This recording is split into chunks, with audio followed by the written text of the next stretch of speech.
Welcome, everybody, to the ALF Operations Podcast, where we talk compliance, operation, and whatever else is going on in the assisted living world.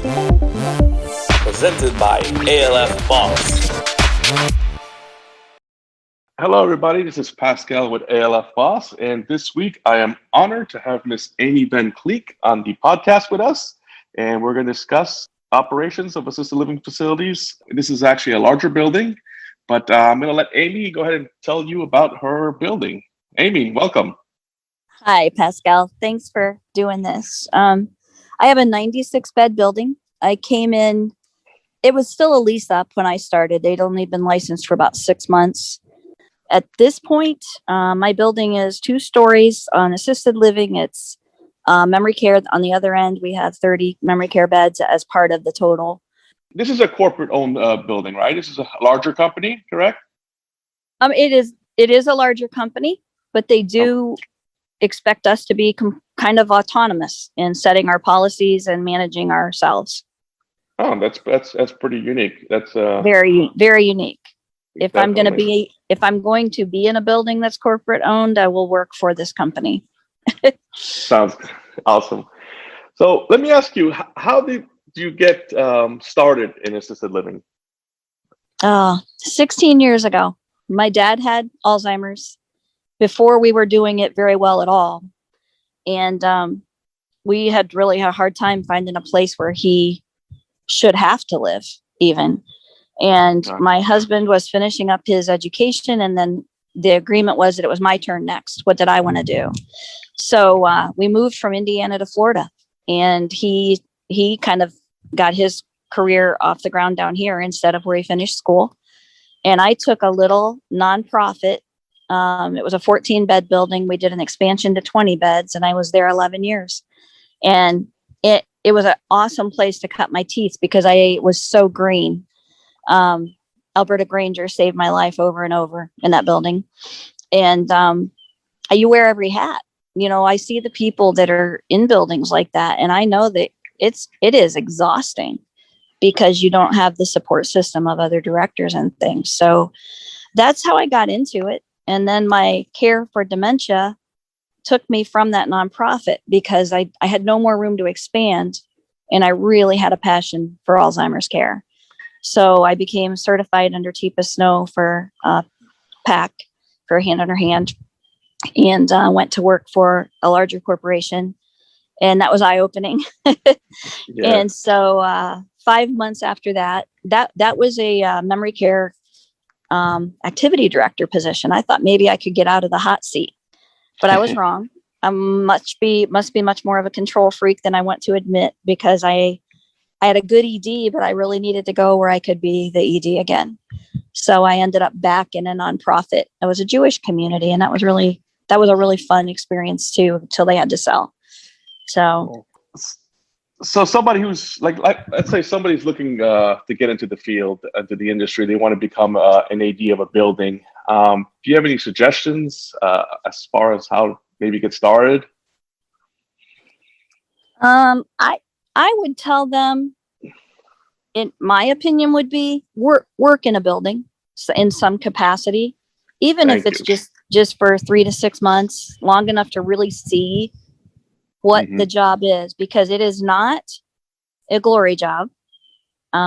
It's not anything you can describe until you feel the weight of the responsibility on your shoulders. And I don't even know if you can explain it to somebody. You just have to see what an ED goes through to start to get a feel. Yeah. You'll be surprised how many people approach me on a daily basis.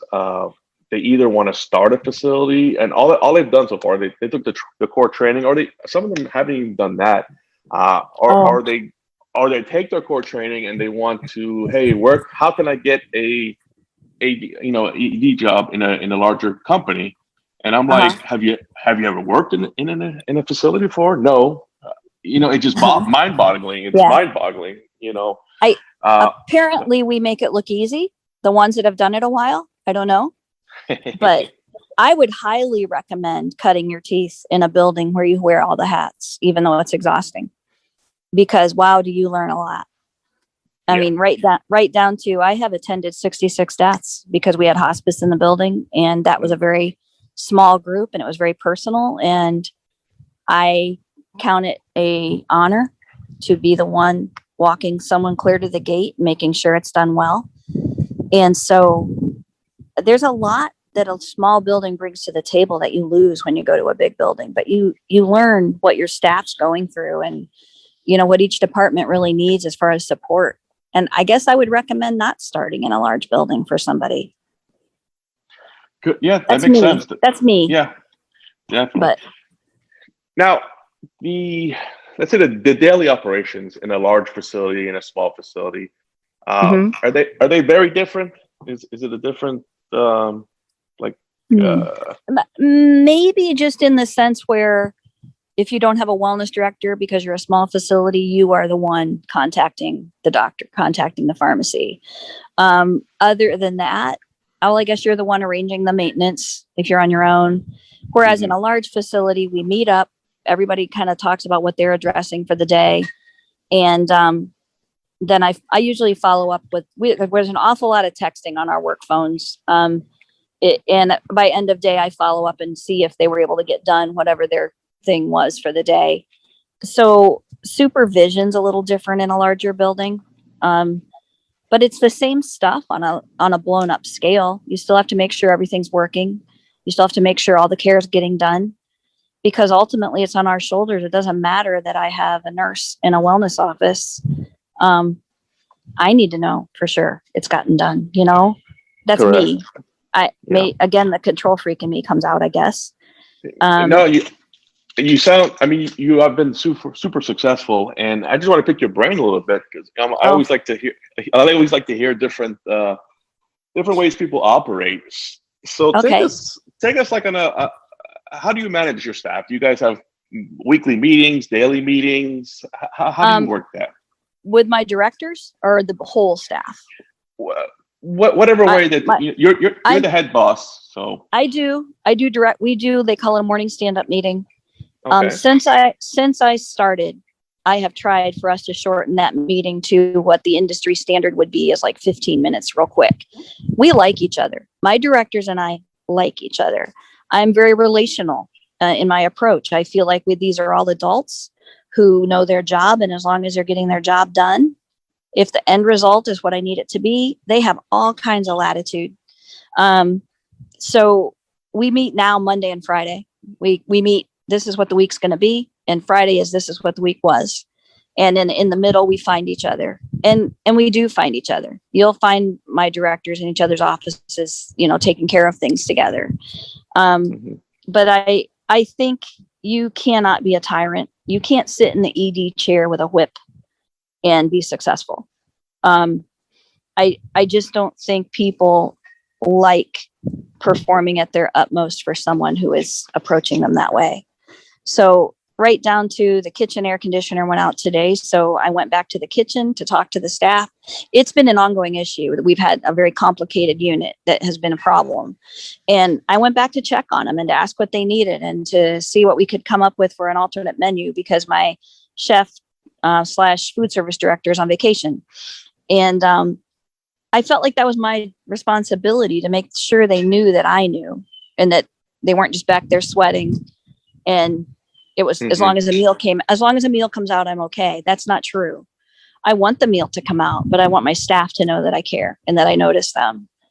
And so you'll find me sitting on a bench in the hall with an aide now and then, just talking, or in the nurses station, just checking in on them, because I think that's critical. That's where you hear what's really going on. Yes, I totally agree with you on that. You have to get out of your chair in your office. You have a lot of people very busy in those positions, or and they just stay in their office all day and kind of deal with that. But your staff looks at you in a totally different way when you actually are out in the trenches with them, and you're talking to them. You solve a lot of problems before they happen that way, as far as staff morale and things like that. I would agree with that. Yeah. Or at least you try. Exactly. You can't win them all, but you do the best you Yeah. can. Yep. So you mentioned texting. So is that one of your major communication ways? Is texting with staff, things like that? Well, just my directors. Yeah. Okay. And then actually on my work phone, I've created a position of kind of the lead for memory care and a lead aide for assisted living. So they now are on my work phone, and they'll text, when can we meet? I got something I got to talk to you about. We try not to go into a lot of detail, but in text message. Mhm. And we don't do anything about residents really by text, because even though it's a work phone, we try to be cautious. But yeah, we stay pretty connected throughout the day. And I think Oh, that too is part of what makes us successful as a team, is that we respect each other enough to keep each other in the loop. gotcha. And even preemptively, there was a mass text that went out to the directors. Hey, just be mindful of the kitchen staff today. That AC unit went out again. And so everybody knows to check on them. And, that I think that means something to staff when directors show up. Totally agree. Yeah. Let's talk about team. Okay. These days it's a little difficult as far Yes. as finding team members, staff members. Are you guys facing? Yes. Oh, Yeah. absolutely. I would call it a crisis. I'm an ECC building. Mm-hmm. I do have an RN for my wellness director, which is a huge, it's a big deal right now, especially. But we can't even find nurses to apply. And we've sold our building based on 24-hour nursing on site, not on call. So we had to come up with a nurse lounge where if one of our nurses will pick up the shift and be available, but in the building, I'm actually paying a nurse to be on site available. Yeah. I'd rather pay one of my nurses overtime than pay agency that I don't know when it's a night shift. The agencies, it's because each time it's always somebody new that they send you, and it's like onboarding a new employee every time. It's like it's really more hassles. By the time they learn the job, their shift is up. So. Yeah, they don't know our people, and our people don't know them, and especially overnight, if you're up and needing help, a lot of times that friendly face that it makes all the difference. So, so we're feeling it. We're concerned right now. Places around us are paying so much more there to try to draw staff away. And we're looking at our census and saying, what are we going to do? Because how much can you pay? There's another community not too far away that has gone to $18 for their aides. And I really can't do that. I can't adjust everybody that far. No, that's definitely pushing it to put it nicely, Bigger doesn't mean bigger doesn't really mean more profitable in a lot of ways. It's just different. Explain that to me a little bit, because a lot of us have the misconception that we think that these bigger buildings, it's you guys have a lot more expenses also to go with the higher prices. We have a lot more expenses, and we have debt to service because it's a building that was built new to do this. There's investors to take care of. There's layers of things that nobody thinks about in buildings like this size and bigger, and just staffing 2 stories. Even though I probably, as far as care, could go with a med tech and an aide right now, because that's how much we're hurting on numbers. On the assisted living side, I can't, because I have an upstairs and a downstairs, and we are reconfiguring things. We've talked to residents and families, and we're bringing all of the care to the first floor. And we have a lot of independent residents that they get med assist. So a med tech will be second floor, but the call lights we really don't have people that are getting care. We have enough of the independent people to put them on second floor, is what I'm trying to say. Yeah. So we're going to try that as an experiment for now, because we can't get people to apply. And I think I'm back to that thing where we treat our staff with respect and all of that. It doesn't matter. They're hearing that they should be paid $15 an hour at a minimum. They're hearing that. They're receiving some pretty good bonuses from the government right now, and a pretty good tax return. And I think they're maybe taking a pause, and they're tired. A lot of them have been covering extra shifts because we don't have enough staff. So they're tired. And we are really trying to be careful not to burn out that core team that we have, and to be generous with them. You know, in my building, when there's a no call, when someone no shows, the remaining staff gets to share that hourly wage, so they get a bump. And they kind of think that's cool. Like, they're saying, wow, you're noticing. And so it doesn't hurt my budget in a sense, because it's budgeted. We're budgeted for that amount. And we've been trying to figure out anything creative. We've offered $1,000 bonus at 90 days. Doesn't seem to matter. Which area are you located in? We're east of Tampa in a community called Riverview. Probably 32 miles east of Tampa, like right downtown, maybe not even that far, but it's far enough that people don't want to drive that far to work for $12 an hour. You know, that's what I was gonna say. And sometimes the population of the area kind of affects that too. Yeah. And it's a little bit of we're at the edge of a high end area where they're not going to want to come to work for $12 an hour. And we're at the end of the main road that connects us north to like Brandon and Valrico. If anyone knows this area, that road is under construction and will be for at least the next 2 years. And it's a mess. It's doubled my wellness director's commute time. So we've got some true, not just excuses, but things kind of going against us right now that we need to address, and haven't figured it out yet. But first we had to get care. As far as staffing, you're not the only one with this problem. It's I hear that. It's throughout the entire state. It's actually throughout the whole country. From what I'm hearing and what I'm reading, and it's definitely a mess. I don't have any solutions on my end. I've been thinking of I'm down south here in Broward County, close to Miami. Mm-hmm. Our working the population is a little heavier, so we're having a little bit better luck. But when you go to these less populated areas, I mean, they're dry. They don't have anybody to apply, like you said, and it's just tough. Right. And we would be similar to a less populated area in a sense, even though we're a suburb of Tampa. Yeah. And if anyone comes up with a magic bullet, I think a lot of us would sure jump on it, For sure. Yeah. Let's talk about ACA. Okay. Do you suffer from anxiety? Do they make you nervous when they come in? No, they don't make me nervous, but I can get frustrated. Okay. I really, it is my goal, sincerely, this sounds like a sales pitch, but it's really my goal to be doing things every day the way that I need to do them, so that if ACA shows up, it's not a crisis for me. It's just another day.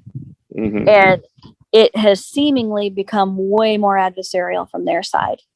And that's been difficult for me to take, because I've always had good relationships with my inspectors, and they have believed that the buildings I run, I'm trying to run as compliant as possible. And that if I find something that's not compliant, it's fixed. I mean, usually that day, because I will stay late because I just want it right. We had quite an experience with our last inspection, and we were sort of held to some nursing home standards that weren't right. And it got settled in the end. And we ended up with a different inspector on the final than on the first two. We had two that we had a third where we finally passed. My nurse has 30 years of experience. She was regional for Sunrise Community. She's no slouch. I have 16 years of experience where I think I was cited once in that whole time. And that was because my menus hadn't come back in the mail, my signed menus. Mm-hmm. I mean, I run compliant buildings, and this was just a nightmare. And it was rough, but if it makes you better, I guess that's the way I've chosen to look at it, even when it gets my hackles up, Yeah. So, but I don't want an adversarial relationship with them. I don't think that benefits me or them. So. Exactly. And that should be the goal of their agency. We're supposed to kind of work together in a way.